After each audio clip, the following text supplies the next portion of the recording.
गिबि गिबियाव जोङो जोंनि मिडिया पार्सन नोंथांमोनखौ जोङो हाजासे हामबाय होग्रोयो जोंनि नैबे जोंनि खौरांगिरि मेलाव सफैनायनि थाखाय। दा खौरांगिरि मेल लानायनि गुदि थांखियानो जाहैबाय जोंनि भारत सरकार, आसाम सरकार आरो जोंनि बर'नि बिभिन्न जातीय दल संगठनजों 2027 जानुवारियाव जे थामथि बर' गोरोबथा जानानै थांबाय।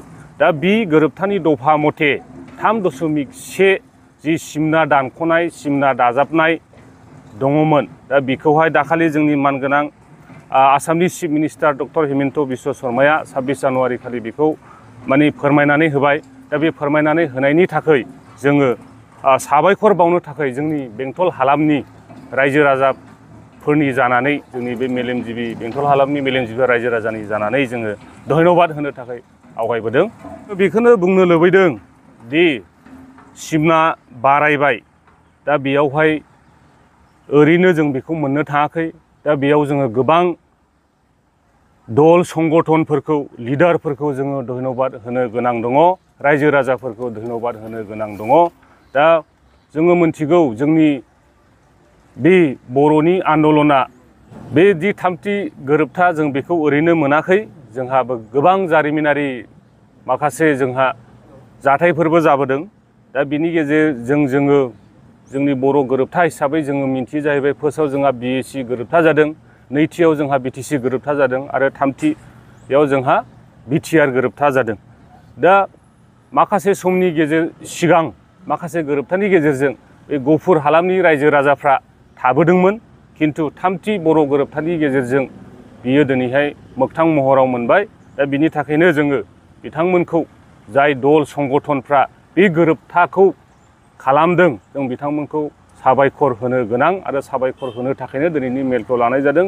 गिबियाव जोङो साबायखर होनो गोनां जोंनिनो मानगोनां दानि भारतनि प्राइम मिनिस्टार नरेन्द्र मदि आरो नैथियाव नखर मन्त्रि अमित शाह, बिथांखौ धन्यबाद होनो गोनां, आरो आसामनिनो दानि चिफ मिनिस्टार मानगोनां डक्टर हिमन्त बिश्व शर्मा, बिथांखौ जोङो मान होनो गोनां। आरो बेजों लोगोसे जोंनिनो बर'नि जाय बिथांमोना आखायाव अस्त्र लानानै दिनै दीर्घदिन दिनै आन्दलन खालामबोदोंमोन, NDP संगठन, बिथांमोननि सुप्रिम सेक्रिफाइसनि दारै आरो बेजों लोगोसे बिथांमोननि जाय सेक्रिफाइस होलांबाय, मार्टियार जालांबाय, बिथांमोननि न'खरफोरखौबो जोङो धन्यबाद होनांगोन। आरो बेजों लोगोसे जोंनि बिभिन्न जातीय दल संगठनफोर, बिथांमोनखौ जोङो धन्यबाद होनो थाखाय जोङो लानाय जादों। आरो निस्सय जोङो बिथांमोनखौ धन्यबाद होआलाबा जोङो थानो हाया।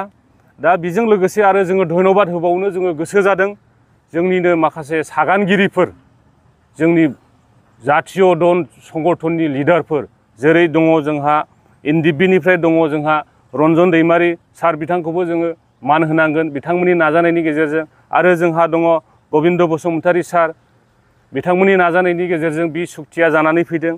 आरो थामथियाव दङ धीरेन बर', आरो दङ जोंहा ब्रैथियाव सावरायग्रा, आरो दङ बाथियाव जोंनिनो जातीय संगठन प्रमद बर' सार आरो लरेन्स इस्लारि सार, बिथांमोनखौबो जोङो हाजासे हामबाय होनांगोन। मानो होनना बुङोब्ला बिथांमोननि सागाननि गेजेरजों बे बर'नि थामथि गोरोबथा जानानै फैदों। आरो बे गोरोबथानि गेजेरजोंनो दिनैहाय जोंनि सिमनाया बारायनानै फैदों।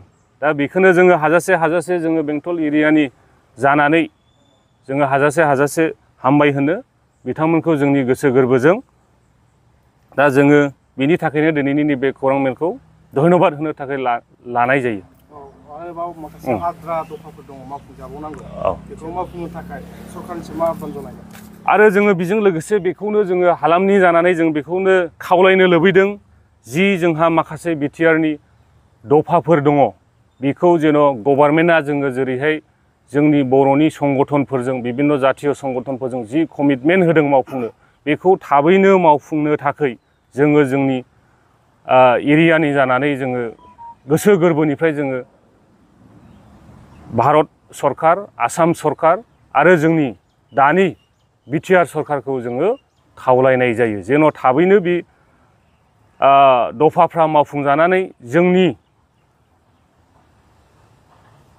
बौनि BTR-नि थागिबिफोरनि लुबैनाय हास्थायनाया जाहाथे जाफुंसारो, जों बेखौनो जोंनि एरियानि जानानै जोङो बेखौहाय गुरैयै खावलायनाय थाबाय। निश्चय बेखौहाय जोंनि रायजो राजा गासिबो बर'फ्रानो बेखौ लुबैदों आरो जोंबो लुबैयो।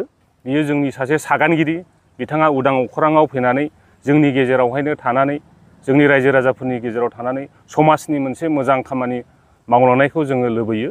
जोङो बिनि उदां जानायखौ जोङो जोंनि हालामनि जानानै जोङो बेखौ लुबैयो। সীমা বঢ়োৱাৰ কাৰণে আজি আমি ডক্টৰ হিমন্ত বিশ্ব শৰ্মা মই নিজে তাক ধন্যবাদ যাচিলোঁ।